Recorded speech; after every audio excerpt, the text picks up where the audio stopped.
going there? I don't know. Maybe. Well, don't. Why not? A friend of mine tried one of their special offers, nearly got himself lobotomized.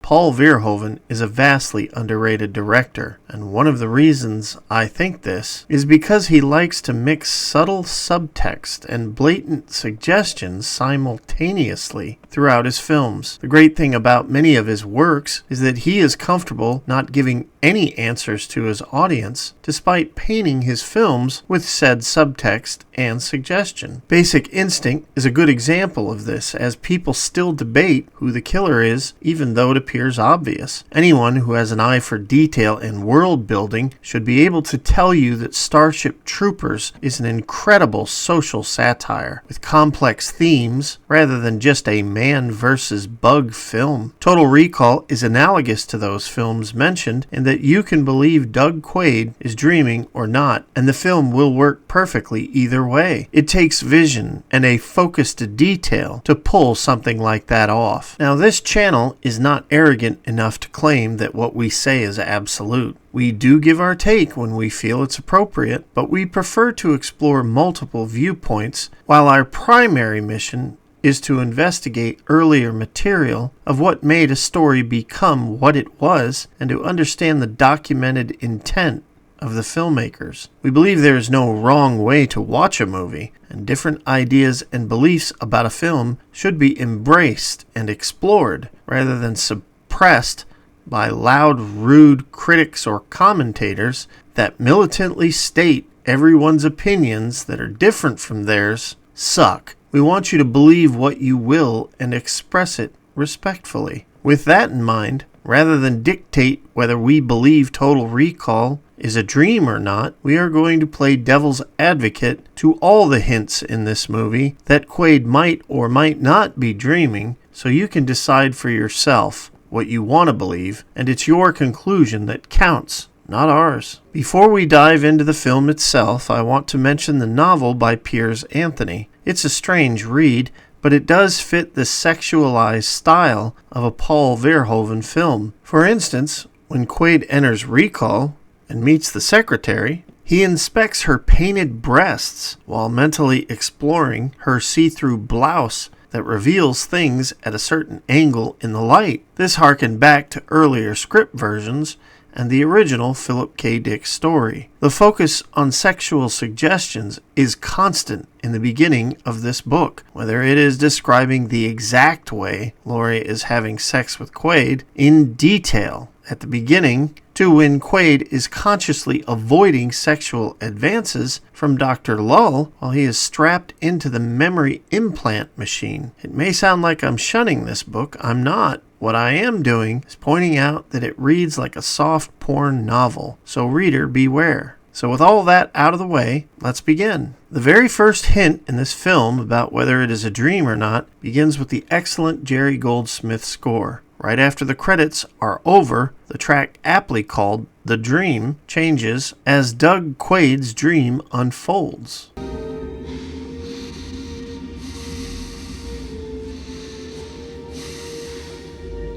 It is noted by Arnold Schwarzenegger and Paul Verhoeven themselves that the specific track denotes dream sequences. Now keep this track in mind while watching the film, as it is very relevant to later scenes and specifically the end sequence of the film. When filming the bed scene, Sharon Stone was very reserved about nudity, and she made it clear to Verhoeven she didn't want to show anything. This is kind of ironic considering her next Verhoeven film. When Doug awakens and Laurie calms him, there is a moment where Laurie has a disturbed facial expression about his dreams. Is it because she's a disturbed wife, generally concerned about her husband, or an agent who knows the fit is going to hit the shan. We can assume all of these, and because this is really a question of motivation and it can fit into whatever you believe, then you have to decide for yourself what this scene means. Now, if you notice during the next scenes, Sharon gives off a great performance, emoting an attentive wife who is frustrated with her husband having a Mars fetish. When she comes out of the kitchen, she is annoyed Mars news is on, and after talking her husband out of going to Mars, he turns the news back on obsessed. Then she literally waves her arms in frustration, trying to get him to ignore his fixation. Knowing he can't dream about Mars in peace, he leaves, stating he's late for work. Laurie looks distraught, and if the movie stopped right here, could you really say she is a spy or a concerned wife at this point? This scene is just shot wonderfully, and it's very ambiguous. There are many moments in the film like this, and it's just as brilliant as what Verhoeven did in Basic Instinct. It's so subtle that it can be taken so many different ways. Now, the one thing the novel does really good is flesh out some world building. The year is 2084, and Earth is caught in a war controlled by two different factions. The Northern Bloc, which controls the government and technology, and the Southern Bloc, which is basically rebels with numerical superiority in terms of population. The key to this war is terpenium, which fuels most of the technology, mainly satellite weapons that are used to take out Southern Bloc troops. Terpenium is only found on Mars, and there is a ton of it. Velos Cohagen, who is the governor of Mars, got there by being in charge of the intelligence agencies, and he still has a strong hold of said agencies. With that said, he now controls the most in-demand resource on both planets. Earth is noted to be overpopulated and suffers from pollution. To keep the masses of society happy, entertainment and propagandized news along with retail marketing is everywhere. When you watch the film, you will see advertisements everywhere, and like the brilliant They Live, it is there to keep the masses distracted and focus on the scramble to obtain things and believing what they are told. Basically, the majority of the populace are sheeple who scramble for what little edification they can find. It's quite an interesting world, and the movie really does well showing a lot of this stuff without spelling it out to the audience. So after what I just described to you, watch the film with these things in mind, and you will be able to identify it in the movie, whether it's the crowding of the subway or the over-advertised atmosphere that Verhoeven stated was commercialism gone amok, as he wanted to show what happened when everything is commercialized. Even Mars suffers Earth's commercialism in later scenes. The first act of the movie was mostly shot at a military academy in Mexico City. The skeleton scanner was an early CGI effect, but one of the problems with this sequence was the dog. For some reason, the animal constantly tried to use the restroom on the set while walking in it. Finally, the best cut they could use with the animal was this one. Unlike Laurie's facial expression and actions earlier, Harry's body language after Quaid asks him about Rekall is very out of place. He shows agitation and anger towards Quaid on a nuclear level. In regards to what he later does, his actions here make complete sense that he's a spy, realizing that Quaid is messing with things he shouldn't. Now, I have to point out that Quaid must be a crazy thrill seeker or suicidal, because earlier when he's watching the violence on the news about Mars, he asks Laurie to move to Mars. Then, when he asks his pal about Rekall and is told about a person being lobotomized, he totally discards such warnings and heads straight there. As Quaid approaches Rekall, the dream track sounds, harkening back to the beginning of the film where Quaid was dreaming. Obviously, Rekall is a maker of dreams, so this score perfectly fits here, and keep it in the back of your mind as the track will return again in later scenes. Now, when Quaid meets the secretary, she is giving him googly eyes. Some suggest that this secretary is working for the agency, because while Quaid is in the office with McClane, she seems to hover by the window as if watching them. She also has a moment where she glances in Quaid's direction at the start of the meeting. Is she watching him suspiciously, alarmed he is there, or just doing her job? I say pick one, and it is fine, because neither the novel or earlier script suggest anything specific otherwise. The only thing this does denote is that Paul Verhoeven is very aware of where every single character is in his shots, and he uses them for full effect. Now, McClane's sales pitch is extremely revealing, because in essence he tells Quaid his entire future for the film. He is pitching the dream implants of an agent in such detail that the film is spoiled from here on out. But you rest assured, by the time the trip is over, you get the girl, kill the bad guys, and save the entire planet. This is not a coincidence, and easily suggests the movie is a dream. He even mentions the Hilton, alien artifacts, and returning from deep cover. That's a new one. Blue sky on Mars. Been married long? What needs to be said about this one? For dream proponents, I think this is the best argument for it. When Quaid is drugged, a big argument pro-dream is the picture of Melina. However, Quaid dreamed of this specific woman before he went to Rekall, and yet Rekall got this picture perfectly. How did they do this? Well, it is quite possible, since Doug is under sedation, that he is just seeing her himself. If it is on the screen, how did Rekall pick the 1 in a billion face that Quaid is already dreaming about? It's easy to argue that Rekall researched Mars and its population to be authentic, and if Total Recall is a dream, it's perfectly plausible that there was a woman named Melina who looked just like she did on the screen and had a record of some kind. Still, the odds that they would show this woman while Quaid was constantly dreaming about her before he visited the place is statistically impossible. I don't think this supports dream or reality, period. Because for me, it just wasn't believable unless Arnold is seeing this picture and everyone is seeing something different. I'm sure that will annoy some folks that are pro-dream, but let me offer something better to support the dream argument. Why would Rekall have a picture of a classified alien facility that is guarded and kept from the public? If you remember, even the press asked earlier about alien artifacts, and this is what Cohagen specifically said to the masses of the worlds. Don't you want to see Find some nice alien artifacts. Our tourist industry could use a boost.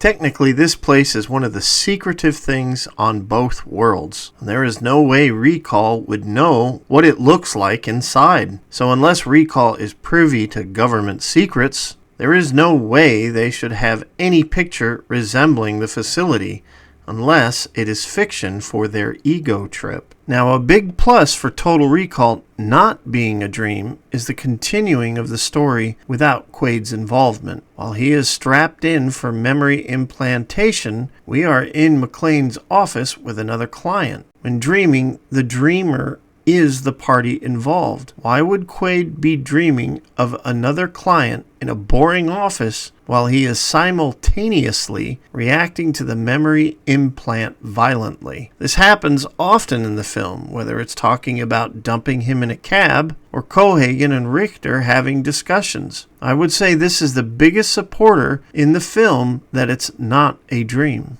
The Johnny Cab's voice is none other than Robert Picardo, hot off Inner Space and Gremlins 2. Now we come to Harry and his goons trying to capture Quaid, and it's a great scene. The revelation of Quaid's abilities is really gruesome, and Arnold's reaction is perfect. I would cite that this movie is Arnold's best performance, without hesitation. Now there is a continuity error when Quaid returns to his apartment. If you notice, he starts touching everything, turning off the lights, shutting off her hologram, and putting his hands on her shoulders. And yet, there is blood nowhere on her shoulders. Then, When he shows her his hands, they're soaked in blood. Now, if this so-called gaffe was done on purpose, this clearly indicates it's a dream. Now, the first scene shot by Michael Ironside was when he entered Quaid's apartment. Michael was with his wife, who was standing off-set. Ironside was very nervous and had never romantically kissed a person on a film. He asked his wife what he should do. His wife said, "Go talk to Sharon." And she's a full wardrobe. And I said, look, I want to let you know I've never romantically kissed anybody at this point in my career. And she looked right over my shoulder at my wife and said, "Don't worry, I'll look after it."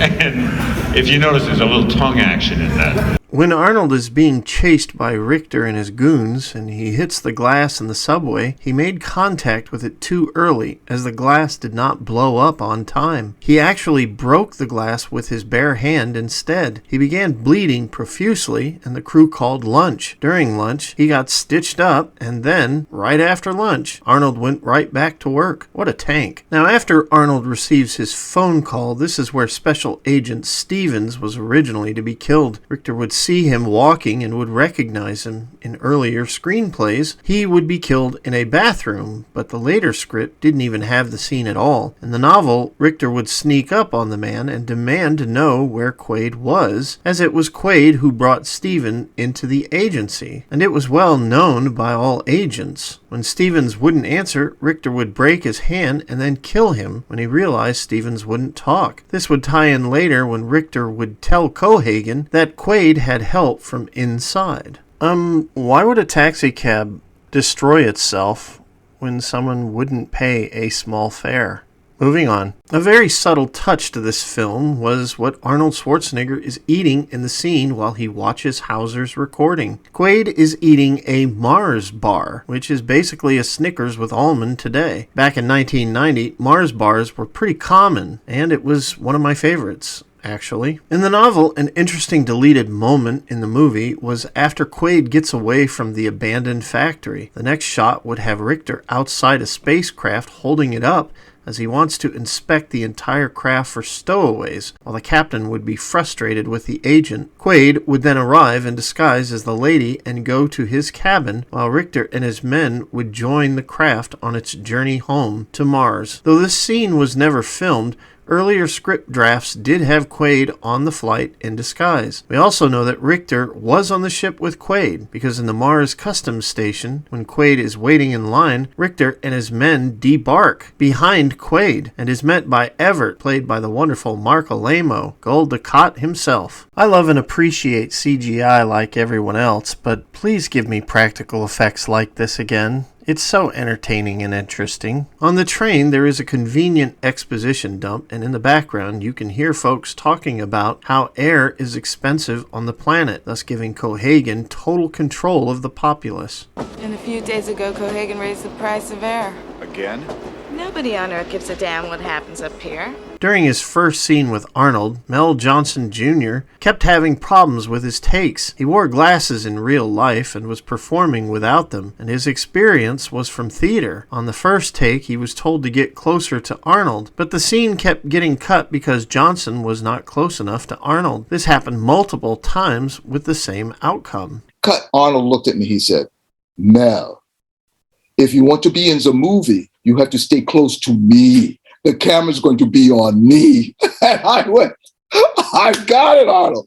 Got it." Right, boom. And it was just that kind of attitude that was released. We had fun, and we had those kinds of stories throughout the experience. In Venusville, you can see advertisements everywhere, and one I always got a kick out of was Jack in the Box. What, no McDonald's, Burger King, or Taco Bell? Guess the underdog won. Anyways, when Alicia Naff filmed her scenes, she said she constantly felt like crying because she felt so exposed, even though her 3 breasts were artificial and her natural breasts were covered. Dr. Edgemar is a great bit, though we do see Edgemar in the mirror when he enters the room. The way the scene is shot, he does not appear in the mirror once the substance of the conversation unfolds. Thus it appears as if Quaid is talking to himself. Having Edgemar further elaborate on the repercussions of Quaid shooting him, the Doctor only reveals more spoilers for the film when it is stated that Quaid will be the savior of the Resistance and then be buddies with Cohagen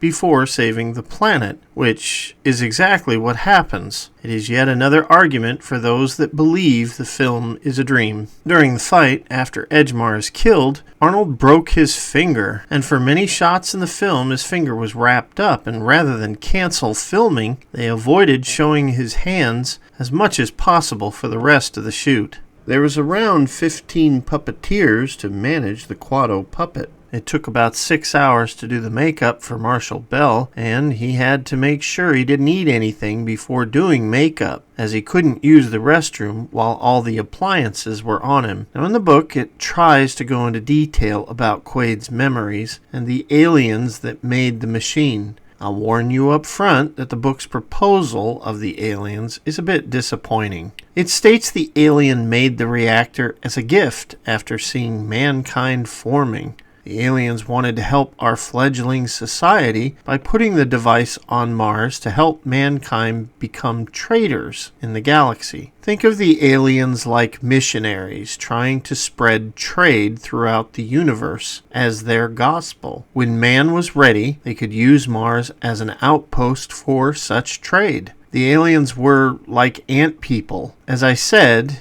it was an unsatisfactory explanation that in truth didn't need to be explored, as the ambiguity made Mars a bigger environment with more possibilities. The moment Quato is dead and the Alliance is killed, the mission that Carl Hauser and Velos Cohagen created have been achieved, regardless of what happens at the end of the film. So it stands in this instance, the bad guys won. During the scene when Melina calls Quaid a two-faced bastard, everyone was upset with Arnold and Rachel, because when she did it, they couldn't stop laughing. The death of the scientist was way more violent, and was cut down due to rating demands. This goes equally for the death of Vinny, who was drilled to death and his entrails were involved. The final fight on the elevator with Quaid and Richter was a delicate operation. Ironside had cracked his sternum on set and was out for 3 weeks. Insurance demanded he be able to do 50 push-ups to return, and a producer asked him to hurry up and come back to the film. Against doctor's advice, Ironside tried to do the push-ups to meet the producer's demand, and it worsened his condition. Finally, they gave him a brace, and Schwarzenegger was very cautious not to harm Ironside during their fight. At the end of the film, instead of fading to black like normal, Verhoeven makes a very unique choice. After kissing Melina, there is a flash of light as if Quaid is waking up, but then it immediately fades to black, which is easy to theorize. The blackness references the emptiness of a lobotomy. Many state this is the deciding factor for believing the film is just a dream. And let's not forget the score, where the dream track occurs again. If the movie was a dream, it ends with Quaid being lobotomized in reality. The violence of Total Recall can easily offend the weak, but the truth is Verhoeven purposefully allowed much of the action to look fake, so it could be enjoyed like an old B horror movie. The film comes off campy at times, and it is on purpose, much like Starship Troopers. It basically proposes that the violence isn't real. Everything in this film is over the top with one-liners, and it's fun. It's a film that asks, what is reality? And the fake moments only encourage that question further. As to what's real or dream, that's something we think you should decide. Of course, we have our own opinions and would be happy to answer it in the chat, but for the most part, the movie is about your exploration of reality. And Verhoeven was the perfect director to do this. It's one of his best films. After the movie was finished, there were talks of a sequel, and Arnold was enthusiastic. Gary Goldman first became aware of Minority Report in 1992 when a family friend and fledgling screenwriter showed him the 1956 Phillip K. Dick short story. Goldman was impressed and optioned the short story for him and a friend to adapt. Goldman's intention was to direct a low-budget version of the movie. Yet when Goldman approached director Paul Verhoeven to serve as executive producer, Verhoeven suggested turning the project into a sequel for Total Recall, which had enjoyed tremendous success. This is just another thing that suggests in the mind of the film director that the movie was not a dream, especially if he's considering a sequel with Douglas Quaid. However, Goldman agreed, and writer-producer Ron Shusett was brought on board as a third writer as per his contract. The project was set up at Carolco, and Arnold Schwarzenegger agreed to reprise his role as Douglas Quaid. The team wrote a draft of the script, which Verhoeven passed, deciding to direct Showgirls instead, which, that was a mistake. The project went dormant at Carolco after that. Verhoeven himself would later comment on this project and what it was going to be like. There was an introduction that the mutants were perhaps clairvoyant, and that was used in the idea for the second one, where Quaid becomes the head of this company that can look into the future and protect citizens by eliminating criminals before they do crime. Soon after, Goldman secured the interest of producer-director Jan de Bont, shortly before Speed was released. Carolco went bankrupt in 1995, and the rights to Minority Report reverted back to Goldman and Shusett. Finally, 20th Century Fox got involved, with de Bont attached to direct and Arnold Schwarzenegger still attached to star. But then the studio decided not to obtain the Total Recall rights. Instead, they decided to move forward with Minority Report to be its own entity. After 2 more screenplay drafts by Goldman and Shusett, the studio brought on screenwriter John Cohen, who started almost from scratch. From that point on, Goldman and Shusett were no longer involved in the project, although they were credited as executive producers. Thus ended the possible sequel with Arnold Schwarzenegger. Finally, the film would be remade in 2012's Total Recall film with Colin Farrell, Kate Beckinsale, and Jessica Biel.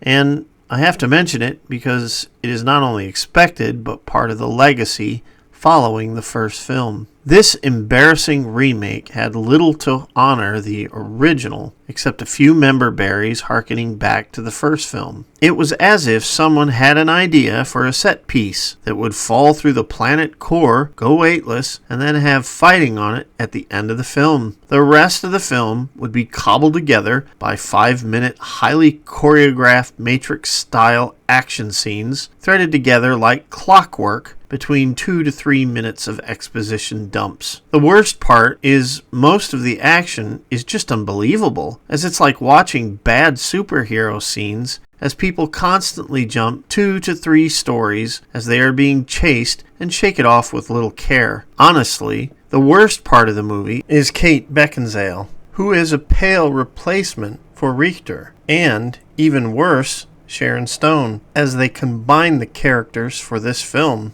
After Recall, she spends the entire movie with an expression of attitude on her face that doesn't stop, with little complexity beyond "I'm a girl boss, and I'll even push people out of the way to show how tough I am." This one picture of Sharon Stone shows more threat and character than Beckinsale did in the entire Total Recall remake. The film was nothing memorable, and I've seen it 3 times, twice recently for research, and had it not been for my notes, I would most likely not remember much of the film. It's a shame because this remake could have gone back to some of the more interesting Phillip K. Dick ideas that were never realized, or even earlier script versions that could have explored different intelligent themes rather than just darkly lit, lens flare-ridden, mindless spectacles cobbled together by predictable villains and lackluster depth. There was no joy or life in this film, and to be honest, I never felt any stakes in this film beyond just getting to the end of it. It's at most fair, but mainly forgettable. The main difference between the remake and the original is all about repeat viewings. When you watch the 1990 version, you always find something new, and there's a lot to like about it. The remake, not so much. Truly, Paul Verhoeven made a classic with this one, like he did with RoboCop, a film I will someday cover, but not for a while now, as there are other vids I need to get to before then. Well, now it's time to say goodbye for another week as I get working on our next video covering Airplane. If I concentrate enough, I think I can get it done in time. See you then. I've got to concentrate. Hello? Hello?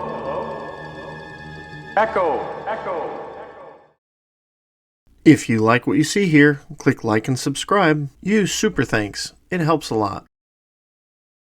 I also wanted to take a minute to put out a disclaimer that we will be using less and less footage from films like we did in this video, as we are constantly defending the channel from copyright issues causing demonetization. Just recently, our Swimming with Jaws Part 4 video was demonetized by Universal Studios, and it's just a hassle to try to justify using such footage. So what you saw in this video pretty much going to be the norm of footage we will use in future videos.